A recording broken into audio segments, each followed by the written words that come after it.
No segundo Arquivo N, em homenagem aos 100 anos de Chico Xavier, a fé. Os especiais da Rede Globo que ajudaram a divulgar a palavra de Chico, a doutrina espírita, a generosidade e o amor ao próximo que marcaram toda a sua vida. Esse é um programa de amor. De um homem chamado Amor. Um homem que eu aprendi a amar através da minha vida. O meu amigo Francisco de Paula Cândido Xavier. Você vai ver agora a primeira grande entrevista realizada pela Rede Globo com Chico Xavier. Chico recebeu a equipe em Uberaba, a cidade onde ele fundou o seu centro, o Grupo Espírita da Prece, e para onde milhares de pessoas de todo o Brasil iam em busca de uma palavra de conforto. Chico Xavier, um dos mais famosos médiuns do Brasil, nos últimos 52 anos, tem recebido ininterruptamente milhares de pessoas, pessoalmente e por correspondência. Eu participei de uma equipe que pela primeira vez colocou o Francisco Xavier, o Chico Xavier, na tela da Rede Globo. E esta matéria da Rede Globo é que traçou para o resto da vida o perfil do Chico Xavier. O Chico Xavier, no final da década de 70, teve uma angina, uma insuficiência muito grande e estava à beira, estava quase agônico lá em Uberaba, Minas Gerais. E os espíritas de todo o país estavam acorrendo a Uberaba porque achavam que ele estava no fim. Está proibido pelos seus médicos de dar entrevistas e de se dedicar a não ser exclusivamente aquilo que ele pode fazer de atendimento para a preservação da sua saúde. Antes dessa entrevista, um dia ele chegou e eu falei para ele assim, como faz calor aqui, hein, Chico? Isso aqui vai um calor danado aqui na Uberaba, aqui. Eu ia ficar uma semana lá. Aí ele falou, o calor está muito grande, você está suado, estou suado. Fulana, traz um copo d'água. Aí a mulher trouxe o copo d'água. Pega, eu peguei. Ele falou, cheira. Aí eu cheirei a água assim, tudo bem, e aí? Aí ele pegou o copo, fez assim, fez uma borbulha. Ele passou a mão assim, fez uma borbulha. Ficou cheirando perfume de rosa. Eu gosto, fora de brincadeira, ficou cheirando perfume de rosa. O truque ou não, ficou cheirando rosa.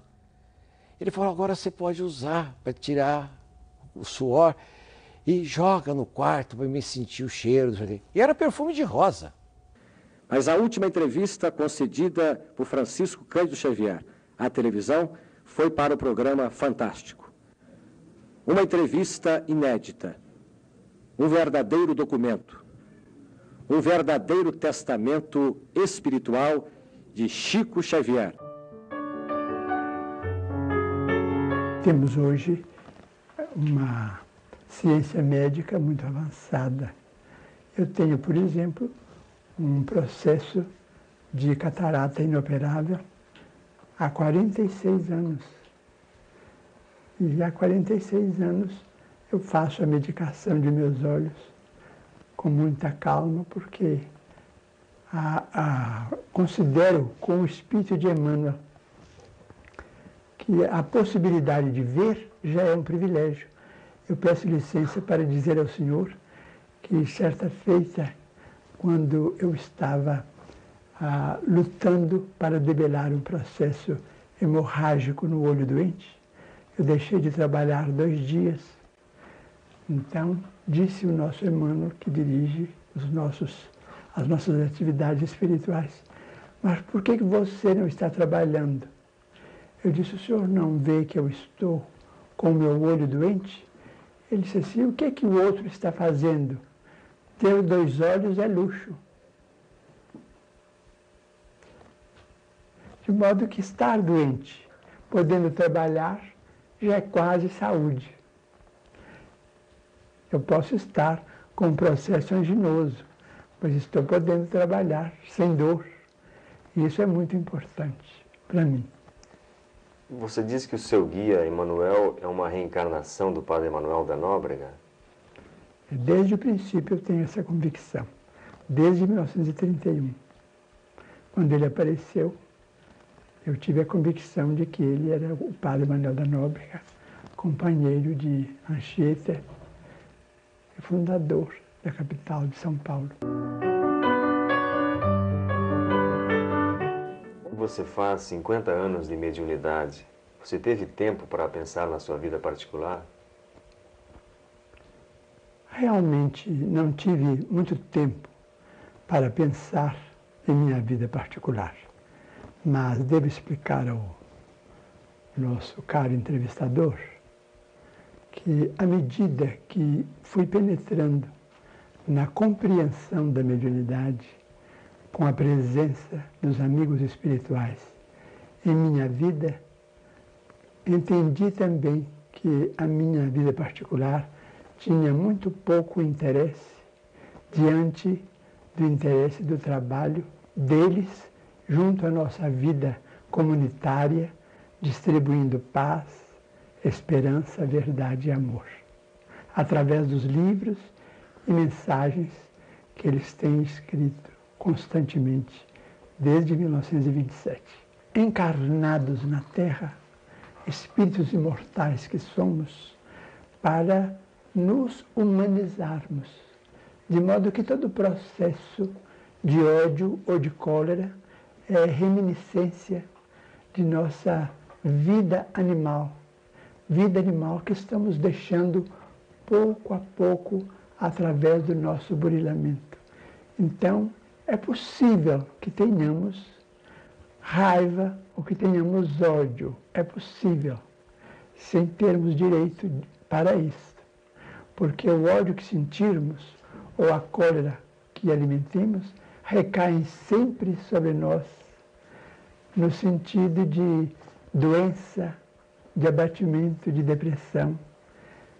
E só pode nos causar mal, desde que nós já deixamos há muito tempo a faixa da animalidade para entrarmos na faixa da razão.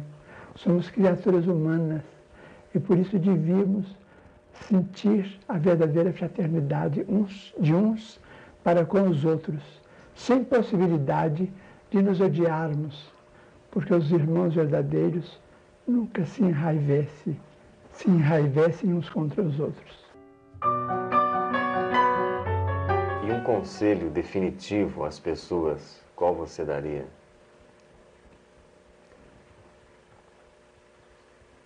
Se pudéssemos aconselhar alguém sobre a solução do problema da felicidade, diríamos que o trabalho em nossa vida deve ser constante, que só devemos repousar como pausa de refazimento das nossas próprias forças, que o espírito das férias, o espírito do repouso, do descanso, devia ser considerado como pausa unicamente para a restauração de nossas energias, porque trabalhar servindo, trabalhar fazendo o bem, é realmente o caminho real da felicidade, que é a felicidade legítima para cada um de nós. Geralmente sentimos-nos na posição de quem teme o processo da desencarnação, mas na maioria das vezes nós, segundo informação dos amigos espirituais, não chegamos a sentir a presença da morte, porque eles nos dizem que a todos os dias nós fizemos exercício da morte através do sono e da ressurreição pela manhã, quando despertamos e levantamos o nosso corpo. Você não acha que acreditar em reencarnação, na justiça feita em outros mundos, torna as pessoas passivas?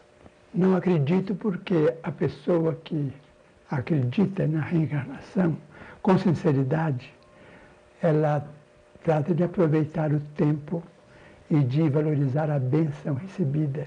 Por isso mesmo, a existência é obtida com espírito de muita responsabilidade por todos aqueles que creem na reencarnação como processo evolutivo, ou como medida de resgate ou de aprimoramento para nosso espírito.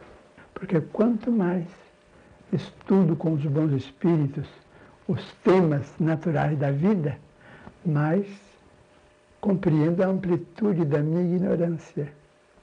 E só reencarnando, só no relacionamento com os meus semelhantes, é que eu posso continuar aprendendo, de modo que eu não espero nenhuma felicidade chamada paradisíaca depois da existência humana, senão essa felicidade maravilhosa de poder continuar vivendo aqui mesmo, entre os amigos terrenos, e aprendendo com eles como eu estou aprendendo até hoje. E espero partir deste mundo, quando houver de partir, espero partir aprendendo sempre. Você não lamenta não ter deixado um filho? Há um antigo provérbio que diz que a criatura humana, na passagem por este mundo, deveria deixar uma árvore, um livro ou um filho. De maneira que plantei algumas árvores. Não tenho corpo para a produção de filhos na vida física, mas em matéria de livros, que considero também filhos meus, desde que eles todos passaram pelas minhas mãos, pelo meu calor, pelo meu sangue, pelo meu entusiasmo, pela minha alegria de trabalhar como filhos. Então, em vez de um filho, eu deixo 150. Esses livros nunca me pertenceram, eles pertencem àqueles que os ditam, ou os escrevem através de minhas mãos. Isso desde 1927. Quanto mais tempo passa, mais me conscientizo dessa realidade. De modo que os livros não me trouxeram dinheiro e nem me dão dinheiro, mas me trouxeram aquilo que eu considero muito acima do dinheiro, que é a amizade de muitos amigos, um verdadeiro tesouro de amor que eu tenho dentro da minha vida, que faz realmente a minha felicidade, porque eu me sinto feliz com os amigos que Deus me deu. E quem engana os humildes, os que precisam de ajuda, merecem que castigo? A palavra castigo para nós deve estar circunscrita aos processos de justiça ou aos problemas chamados penalógicos. Porque quem engana não apenas aos humildes, ou quem engana a qualquer pessoa, está enganando a si mesmo. Porque mais hoje, mais amanhã, a pessoa que engana acaba logrando a si própria. Era uma pessoa que, para os meus olhos de jovem advogado, não tinha qualquer valor social, não tinha qualquer valor. E eu descobri depois que esta pessoa foi a pessoa mais importante que eu conheci na vida. No mundo, a nosso ver, não apareceu, por enquanto, nenhuma frase resumindo uma filosofia correta de vida como aquela pronunciada por Jesus: amai-vos uns aos outros como eu vos amei. Isto é, amar sem esperar ser amado e sem aguardar recompensa alguma. Amar sempre. Ave Maria.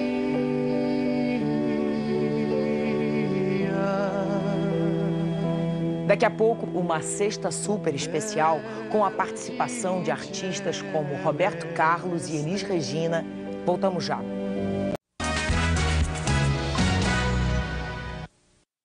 Em 1983, um caso verdade dramatizou a história de Chico Xavier. O ator Lúcio Mauro interpretou o médium com grande emoção. A morte não tem dor.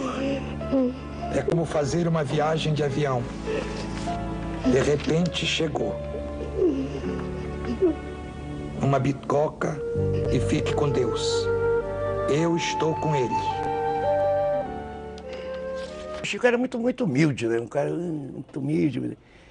E eu então mexia, eu imitava ele, entendeu? Nas sessões, o gestual dele, que ele tinha coisa de ficar assim.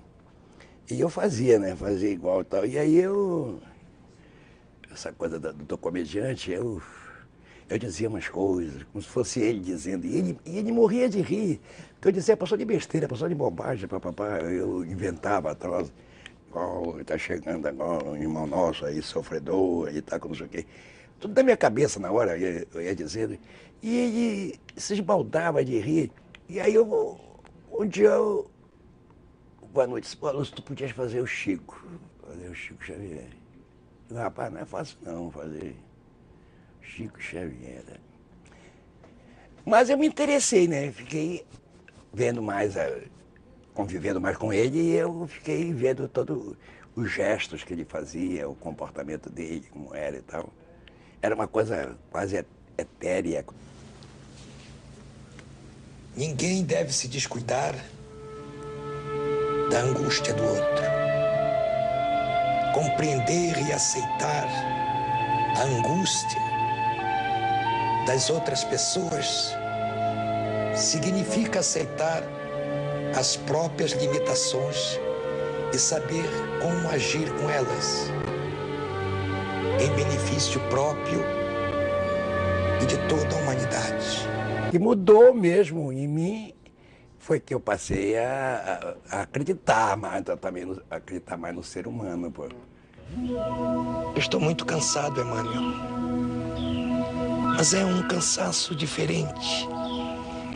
Um cansaço que me aquece o coração. É um cansaço de coisa construída. Descanse, meu filho. Você precisa e merece. No início dos anos 80, uma grande campanha indicando Chico Xavier para o Prêmio Nobel da Paz mobilizou o Brasil.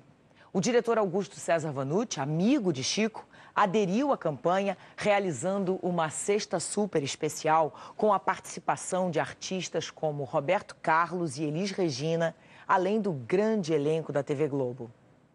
O que é ser médium? É uma coisa que você adquire ou você já tem dentro de você e tem a capacidade de desenvolver? Os técnicos do assunto nos dizem que a mediunidade é inerente a toda a personalidade humana e que basta que uma criatura se consagre a desenvolver esses valores de que ela própria é portadora, esses valores se desdobram, se afinam, se apuram e toda pessoa, de um modo ou de outro, pode desenvolver a mediunidade. Quando conseguires ver a doença de quem odeias, a ambição dos que se desmandam pela posse, a febre dos que enlouquecem de paixão, a angústia dos desesperados que renegam a própria fé, a mágoa dos quantos se desequilibram nos hábitos infelizes. Não te sentirás com disposição para condenar a ninguém. Emmanuel.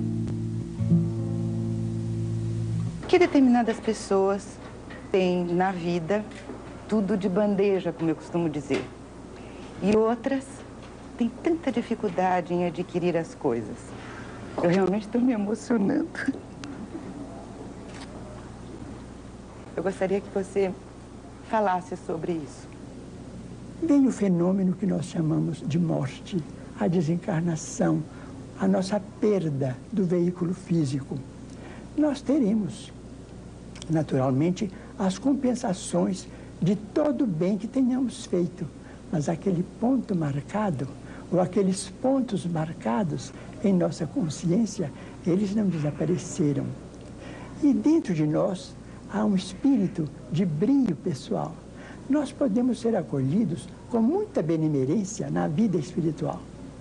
Por parentes e amigos, muitos protetores, muitos benfeitores, mas quanto maior grau de desenvolvimento, ou de luz, de felicidade, ou de alegria, que esses amigos com que eles se apresentam, mais nós nos sentimos inferiorizados com aquelas marcas que trazemos.